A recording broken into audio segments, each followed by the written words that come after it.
kuna siku niliwahi kuongea mahali moja ya kanuni ya kutengeneza pesa, kanuni ya kuwa tajiri ni kuwa bahili in the first place. Yani bahili ni kanuni ya kwanza ya kuwa tajiri. Ya kuwa tajiri. Ya kuwa tajiri lazima uwe bahili. Usipokuwa bahili sio kwa mchoyo. Unakuwa bahili kwenye engo gani? Swali zuri sana. Maana watu wengi wanashindwa kutofautisha kati ya uchoyo na ubahili. Sizungumzi uchoyo, nazungumza ubahili. Ubahili maana yake ni kwamba unakuwa na nidhamu ya fedha. Yani lazima pesa yako uichungulie, lazima pesa yako iwekee bajeti. Usipokuwa na bajeti katika fedha, kuipoteza ni rahisi sana. Usipokuwa na nidhamu ya kuitumia pesa inatawanyika kirahisi sana. Kwa hivyo kabla ya kufanya maamuzi yote, fikiria mara mbili, hii pesa yangu ninapoiweka inaniletea pesa nyingine au ninapoteza? Ndio maana unaweza kushangaa unaenda kumwomba pesa tajiri mkubwa, tunakwambia sina. Sababu ana matajiri wachoyo. Ana roho mbaya. Usione hivi matajiri wa roho mbaya. Sio kwamba ana roho mbaya. Pesa anazo, ila pesa za kukupa wewe ndio hana. Na ndio maana kwenye familia zetu unaweza ukakuta mtu ambaye ni bahili. Anazungumzwa vibaya tu na familia lakini ana mafanikio makubwa. Alafu kuna wale akina sisi mama huruma.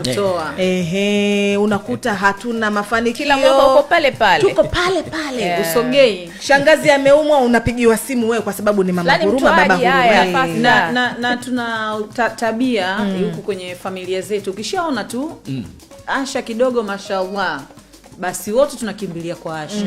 Yaani upepo unakuwa huko. Mimi naumwa, mimi nina shida hii. Asha sasa ana machozi mateke, nikimnyima daso itaonekana nimemnyima na umwa. Anatoa, kumbe yeye ana dhiki zake kibao. Anatoa mpaka mtaji. Au ile pesa angeweza kuongezea kwenye biashara yake ikakua. Tuache hii tabia. Alafu kitu kingine pia, sisi Waswahili, hata ukitaka ukisema unipe mtaji, nitaua tu, unajua nitarudi pale pale, kwa sababu wewe ni mama huruma utanipa. Kumbe tunajiharibia. Tujifunze kweli. Kwa hiyo kuwa mama huruma au baba huruma sio sifa. Sio sifa. Ni kujitia umaskini, kwa sababu mwisho wa siku sisi hao tunaokimbilia kwako ndio hao tutakao kuja kukusema kucheka ukianguka. Sasa hivi ana nini? Tunajisahau kwamba sisi ndio tulomwangusha. Na ndio maana mimi nafikiri 2026 wewe kama una pesa, jitahidi sana usiwe mtu akukopesha. Mtu ataka kukopesha aende benki, kwenye taasisi. Mtu aende vikoba. Siku hizi kuna mpaka vikoba. Kuna michezo, akachezeshe, akopeshe. Kule ndo mtu akakope. Lakini mimi nimekuja kugundua, nimegombana hadi na rafiki zangu wa muhimu kabisa kwa sababu ya kukopesha pesa. Pesa unayoikopesha uwe tayari kuipoteza. Usiwe na matarajio. Mimi zamani, mimi unajua nimefanya kazi benki miaka 4. Ndio. Nilikuwa nashindwa kuelewa kwa nini wanasema lete mali sio ameshika.